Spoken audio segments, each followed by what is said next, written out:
जे हत्याकांड झालं होतं संपूर्ण राज्यातून धनंजय मुंडे यांच्या राजीनाम्याची मागणी होती, परंतु अजून त्यावर सखोल असा निर्णय होत नाही। हो, खरं आहे। मी काल सुरेश धसांचंही स्टेटमेंट तुमच्याच चॅनलवर पाहिलं।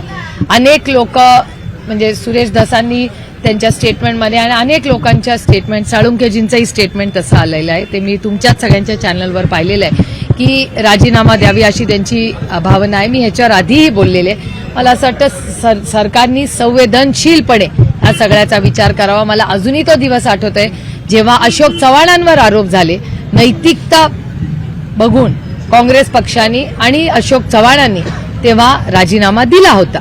त्यामुळे आता सरकारला ठरवायचंय की त्यांनी काय करावं। पण तुमच्या सगळ्या चॅनल्सवर गेले 28 दिवस रोज हेडलाईन येते आणि ही भावना आणि त्या कुटुंबाचे अश्रू, त्या मुलीचं भाषण आणि अश्रू बघून अस्वस्थ खरं वाटतं की ह्या सरकारने थोडासा संवेदनशीलपणा दाखवावा। त्याच्यात मुख्यमंत्र्यांचंही काल स्टेटमेंट आलंय की आम्ही कुणालाही सोडणार नाही, कारण का तिथे म्हणजे पोलिसांनी ज्या पद्धतीने जी भाषा बजरंग अप्पाबद्दल गेली किंवा अंजली दमानिया ज्या गोष्टी बोलतायत, सुरेश धस ज्या गोष्टी बोलतायत, या प्रचंड अस्वस्थ करणाऱ्या आहेत।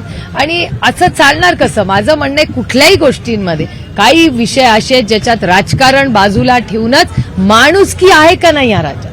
हा जर छत्रपतींचा महाराष्ट्र आहे, शाहू फुले आंबेडकरांचा महाराष्ट्र आहे, तर ह्याच्यामध्ये न्याय हा त्या कुटुंबाला मिळालाच पाहिजे माणुसकीच्या नात्याने। ह्याच्यात मला एकच गोष्ट म्हणजे एवढी दुर्दैवी घटना झाली, पण याचं आशेचं किरण एकच आहे की सगळा महाराष्ट्राचा नाही भारताचा मीडिया ही स्टोरी आता ट्रॅक करतंय आणि त्याचबरोबर सगळ्या पक्षाचे मन आणि मतभेद बाजूला ठेवून सगळ्या पक्षाचे लोक माणुसकीच्या नात्याने एकत्र आलेत। हे एक आशेचं किरण आहे की महाराष्ट्र अजूनही सुसंस्कृत आहे।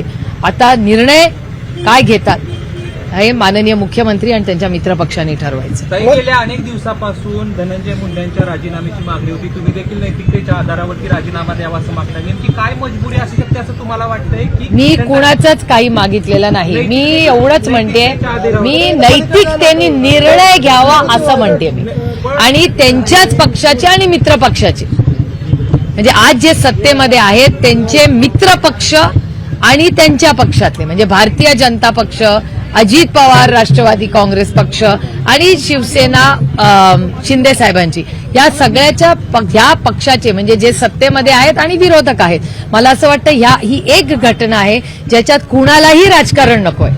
ह्याच्यात माणुसकीच्या नात्याने निर्णय झाला पाहिजे एवढीच। मग परभणी आणि बीडच्या घटनेमध्ये कोणीही राजकारण करू नये, तो निर्णय माणुसकीच्या नात्याने व्हावा एवढीच अपेक्षा महाराष्ट्राच्या मायबाप जनतेची आहे। आणि त्या जनतेत तुम्ही आहात, मीही, आपण सगळेच आहोत।